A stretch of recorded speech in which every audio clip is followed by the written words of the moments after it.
अध्यक्ष महोदयांच्या परवानगीने ह्या सभागृहात बोलत आहे। अध्यक्ष महोदय, आज एक इतिहास घडलाय। अध्यक्ष महोदय, आज एक इतिहास घडलाय जो मी माझ्या हृदयावर कोरलाय, आणि या ईनच्या अधिवेशनात, ईनच्या सभागृहात मत्स्य व्यवसाय मंत्री म्हणून निरंजन सवनेला बोलण्याचा प्रथमच मान मिळाला। सर्वप्रथम सर्वच मंत्री महोदयांचे आणि आम्ही करत असलेल्या विकास कामावर प्रत्येक क्षणाला परीक्षण करणाऱ्या सर्वच विरोधी गटातील राजकीय पटलावर आपलं वर्चस्व निर्माण करण्यासाठी राजकीय प्रवास करून पाहणाऱ्या भावी नेत्यांच्या आणि भावी प्रवासाला प्रथम मत्स्य मंत्री म्हणून मनपूर्वक शुभेच्छा देतो।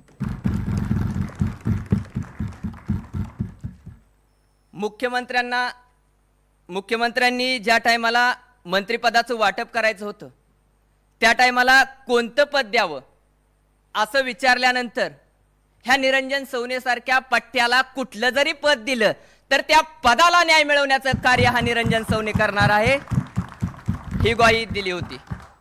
म्हणून माझ्याकडे मत्स्य मंत्री हे पद या ठिकाणी दिलेलं आहे। समुद्राला पिसाळायला लावणारा तुफानी वारा, कातडी करपून टाकणारे कडक ऊन, डोळे दिपून टाकणाऱ्या विजेचा लखलखाट, कांटाळ्या बसवणाऱ्या ढगांचा गडगडाट, डोळ्यांची पापणी उघडायची पण संधी न देता धो धो पडणारा पाऊस, अंग गारटून टाकणारी थंडी आणि थंडीत अंगाला बोचणारा ध्रुव ताऱ्याच्या दिशेने वाहणारा मंद वारा, या अशा प्रतिकूल परिस्थितीमध्ये कशाचीही पर्वा न करता रात्री अपरात्री डोळ्यात अर्धवट झोप असताना समुद्राच्या लाटांशी झुंज देत देवावर अतूट श्रद्धा ठेवून नशिबाकडे भोट्या आशेने वाट पाहणारा, आपल्या कुटुंबातील सर्वांचे पालन करणाऱ्या शिवधनुष्य उचलणारा मच्छीमार कुटुंबाचा पालन करता समुद्रामध्ये खाडीमध्ये जाऊन मासेमारी करतो अशा मासेमारी व्यावसायिकांचे नेतृत्व करण्यासाठी सकाळीन समूहाने मला मत्स्य व्यवसाय मंत्री हे पद दिलं, त्याबद्दल सर्वप्रथम सकाळ समूहाचं मनस्वी आभार।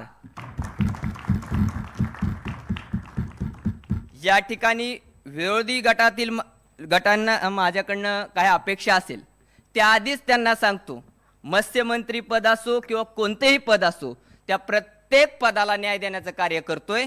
परिस्थितीमुळे पुरेसे शिक्षण न घेणे शक्य झाल्यामुळे बऱ्याच गोष्टींबद्दलचे अज्ञान, त्यात प्रामुख्याने कायदा, संधी व्यवहार आणि बरेच काही, ज्यामुळे समाजातील काही उच्च आणि सुरक्षित वर्गातील काही समाज कंटकांनी या समुदायातील साध्या भोळ्या लोकांचा नेहमीच गैरफायदा घेतलेला आहे।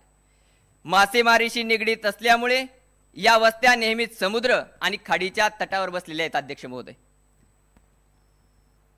यांच्यावर होत असलेला मासेमारी व्यावसायिकांवर होत असलेला दिवसेंदिवसचा अन्याय विरोधात आपल्यासारख्या सुशिक्षित आणि समुदायासाठी काहीतरी करण्याचा ध्यास असणाऱ्या समविचारी व्यक्ती एकत्र येऊन एक विचारांची लाट निर्माण होऊ आणि त्यांच्या प्रत्येक प्रश्नासाठी आपण काम करू।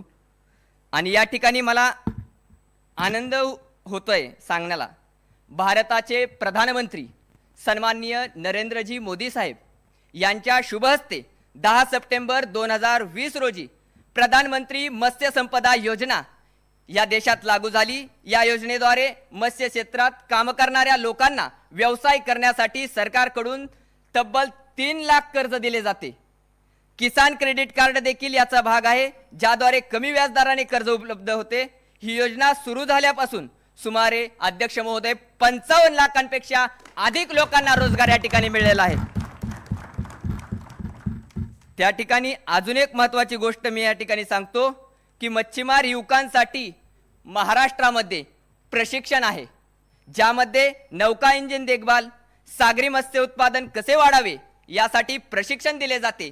तसेच नौकानयन यामध्ये प्रशिक्षण केंद्रे सातपाटी व वसई, ठाणे, वर्सोवा, मुंबई, अलिबाग, रायगड, रत्नागिरी, मालवण, सिंधुदुर्ग मत्स्य व्यवसायाची प्रशिक्षण केंद्रे आहेत। आणि या राज्यामध्ये प्रशिक्षण सत्रे हे 2 टप्प्यात होतात। अध्यक्ष महोदय, पहिला टप्पा 1 जानेवारी ते 30 जून आणि दुसरा टप्पा 1 जुलै ते 31 डिसेंबर अशी या ठिकाणी प्रशिक्षण क्षेत्रे होतात। आणि प्रशिक्षण केंद्रावर प्रत्येक मत्स्यमारी व्यावसायिकांना प्रशिक्षण दिलं जातं आणि मत्स्यमारी व्यवसायाचं रोजगार जास्तीत जास्त उपलब्ध व्हावा यासाठी मत्स्यमंत्री म्हणून मी नक्कीच योग्य भूमिका घेईल आणि मत्स्य